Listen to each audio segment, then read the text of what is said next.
coming soon in Season 2 of The Soul of Life. Dr. Tammy Nelson is an erotic recovery expert. She's a leading expert on infidelity and the healing of sexual relationships. Today on The Soul of Life, I speak with Dr. Nelson about what it takes to have a vibrant sex life with a monogamous partner and how cheating during COVID has taken on new proportions. If I am, a mom stuck home homeschooling my kids and I've been in my yoga pants for 7 months and haven't worn makeup and my life is about Cheerios and trying to figure out algebra, and then I meet someone online who thinks I'm like sexy and alive and charming and beautiful and, just wants to make out with me, like I'm a totally different person for 10 minutes a day, and that makes you feel alive for those 10 minutes. Dr. Nelson is the author of Getting the Sex You Want and The New Monogamy, Redefining Your Relationship After Infidelity. We talk about the mindset that's required to prevent or recover from infidelity and why it can be an opportunity. There's really several phases of recovery after an affair. So people are coming in during the crisis, they don't want to hear that this is a great thing, but they do identify with the idea that this is usually like a wake up or breakup moment. Tammy says the key to a new monogamy that can survive infidelity is to see the big picture and how you fit into it, something that the stress and intense emotions of the crisis often cloud. When you're having an affair, it's not that you are necessarily looking for someone else, you're looking to be someone else. So if we look at who did you become in that affair instead of, why did you cheat on the person that you're with? Then we have a totally different narrative that both people can understand and look at a little bit differently. The work that people like Tammy and I do as couples therapists treating infidelity usually has to include treating the symptoms of trauma, anxiety, depression, and often substance abuse, as well as grief. But Tammy says that the upside to this work is hope and opportunity to have the marriage and sexual relationship that you want. You have to be able to create a new marriage going forward, because once someone cheats, the reality is that marriage is over. And people don't want to hear that, but the monogamy agreement that you made pretty much has one rule. That rule is don't sleep with anyone else. That's pretty much it. That's all you got. You have to, both of you, grieve that. And that's over, that ended. And then you get to decide, do you want a new marriage together going forward? We discussed several myths about infidelity, sex, and eroticism.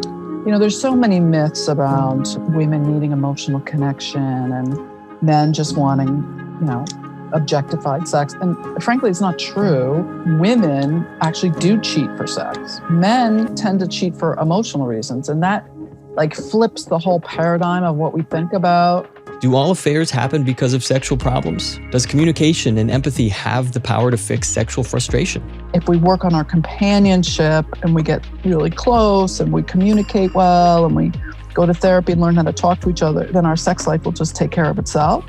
And that's totally not true. Why does emotional closeness sometimes kill erotic passion? The longer you're together in a relationship, you would think the more comfortable you are sharing your desires and your fantasies, but it actually works the opposite, because the more you're together, the safer you feel and the more family you feel. And you don't want to have sex with your family, so that, it actually decreases and desexualizes your relationship. Why is it important to tease apart safety and trust to have a hot sex life? Safety and trust are different.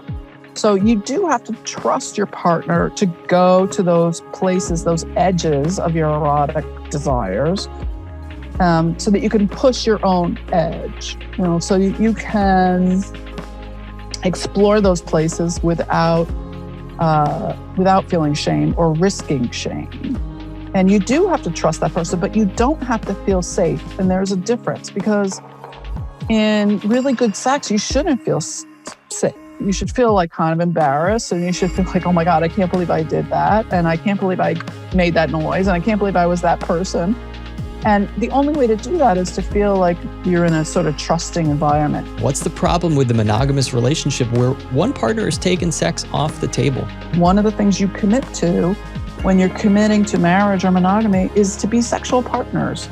And that if you're not going to have sex with your partner, it's not okay to hold them hostage and say, well, I don't want to have sex with you, but you can't have sex with anyone else either. And finally, I asked Tammy about a term that many therapists and sex therapists have adopted to refer to themselves as being sex positive. And she explains that this term comes from the belief that sexual desire and sexuality are valuable and healthy and belong in romantic relationships. It means that apart from abusive, hurtful, out of control, or self-destructive behaviors, there's no inherently right or wrong flavors of sexuality. Normal is a setting on the washing machine. It doesn't really mean anything. There's a range of sexual behaviors that has nothing to do with what we think is okay. Welcome to Season 2, Episode 4 of The Soul of Life. I'm Keith Miller, and this is the new Monogamy. Even Oprah calls it her vajayjay.